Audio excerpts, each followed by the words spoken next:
Well, thank you all for being here. Nancy and I want to welcome you all to the White House for this happy occasion.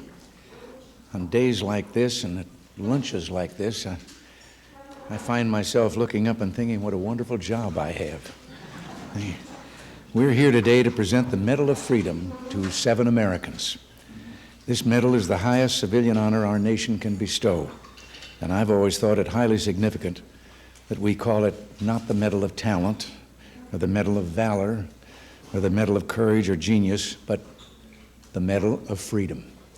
I think that says a lot about our values and what we honor and what we love. Freedom is important to all of us. As someone who spent many years making speeches, I've quoted many definitions of freedom, some very moving and eloquent. But I've always liked George Orwell's blunt and unadorned statement. He said, freedom is the right to say no. There's something kind of happily rebellious about that definition, and I thought of it this morning because I decided this year's recipients of the Medal of Freedom are distinguished by this. You're a group of happy rebels. In your careers and in the way you've lived your lives, you've all said no, a most emphatic no, to mediocrity, to averageness, to timidity. You've said no to the rules of the game and the regulations of the day. You've said no to the conventional wisdom, no to the merely adequate, no to the limits and limitations on yourselves and others. But it's probably true that there's little point to freedom unless it's accompanied by a big yes. And each of you has uttered a resounding Whitman-esque yes to many things, to excellence and risk and reach, to courage and the untried and the supposedly impossible. You've rebelled against the artificial and embraced the authentic. You've achieved a great deal, and your creativity itself has been life-affirming. For creation is a profoundly faithful act. You missed me. An act that's...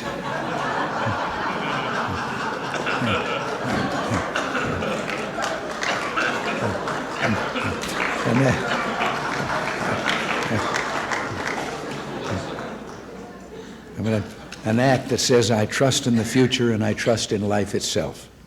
You're all originals. You've all made America better, a better place, and you've made it seem a better place in the eyes of the people of the world. And this today is just our way of saying thanks. And without further ado, I'm going to read the citations for the medals now and award them to the recipients. Walter Hubert Annenberg.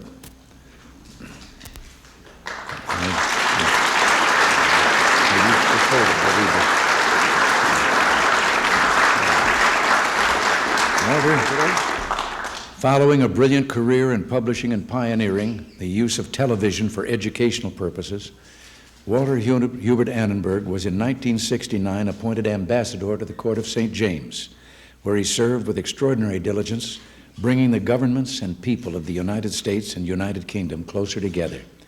Since returning to private life, Walter Annenberg has devoted himself to the development of higher education and has provided support to countless institutions. Today, our nation repays his lifetime of achievement with its gratitude. So, Walter, thank you, very Mr. President. pleased and proud. Thank you, Mr. President.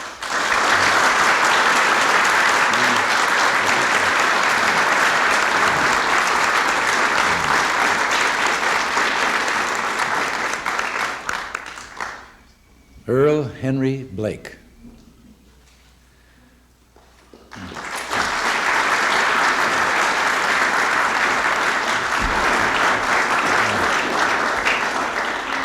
A soldier of the gridiron, Colonel Earl Red Blake led the West Point team he coached into the pages of the history books. He rallied the Black Knights from a record of devastating defeats and carried them on to some of their greatest victories, winning the esteem of his cadet players and the admiration of his vanquished rivals.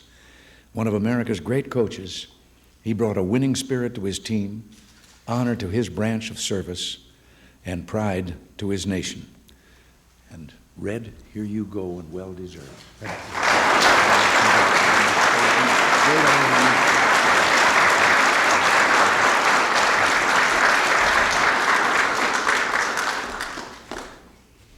Barry Morris Goldwater.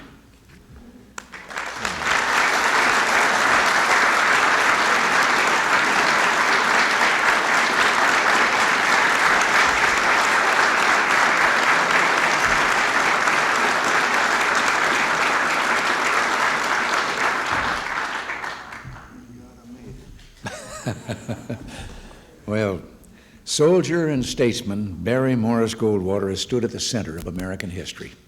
Respected by both ally and adversary, Barry Goldwater's celebrated candor and patriotism have made him an American legend. Hailed as a prophet before his time, selfless in the service of his nation, Barry Goldwater has earned the unbounded affection and admiration of his countrymen and the enduring gratitude of all future generations of America. And here you go, Mr. Conservative.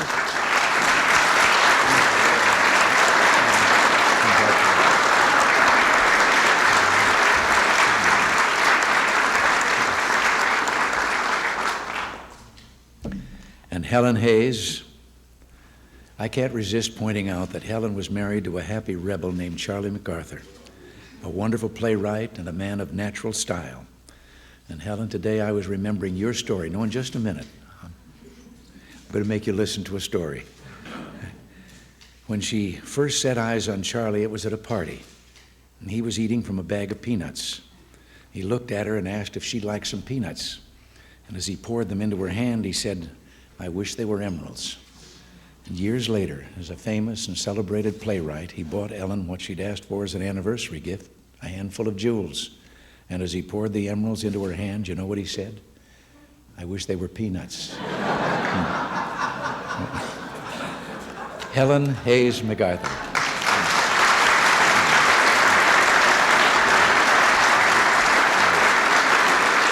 No, this is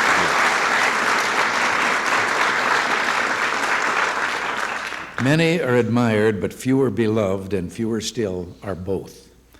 But Helen Hayes is and has been for almost all the years of this century, both. Peerless actress, peerless star, she has excelled on stage, screen, and television, playing everything from virtuous young ingenues to Victorian queens. Helen Hayes is that rare thing, a true original. She is also demonstrably a great actress, a great patriot, and a great soul. Helen, congratulations.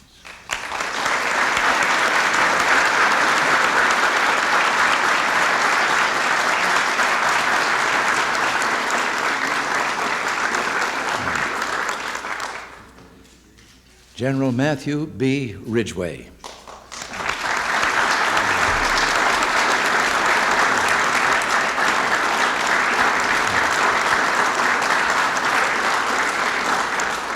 When a soldier rising sword in hand reaches to protect an idea, freedom, liberty, human kindness, the world is for a moment hushed.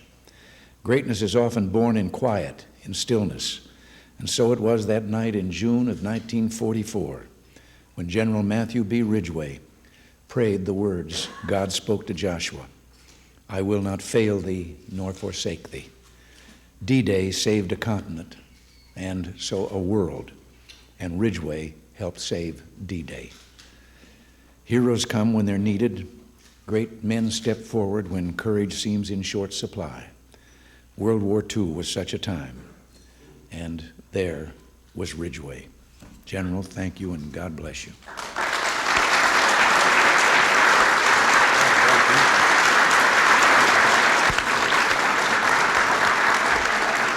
Have to put the middle name in.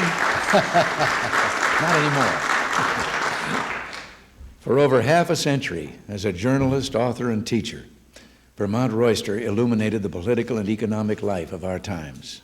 His common sense exploded the pretensions of, quote, expert opinion, unquote, and his compelling eloquence warned of the evils of society loosed from its moorings in faith. The voice of the American people can be heard in his prose, honest, open, proud, and free. Vermont, congratulations to you and to the rest of New England.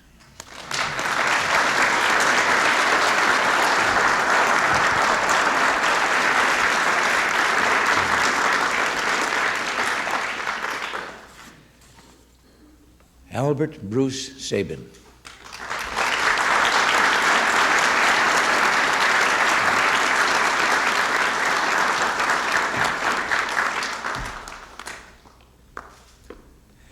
When as a boy, Albert Bruce Sabin came to the United States from Russia and no one could have known that he would number among the most prominent immigrants of our century.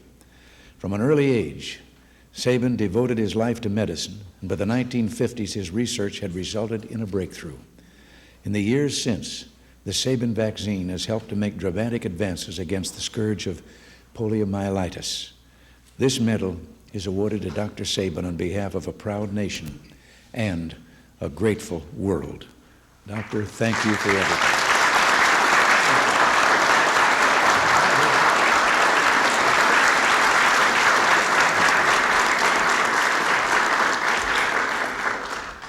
There's nothing to add to achievements such as these, and no praise that can add any more luster to these great names.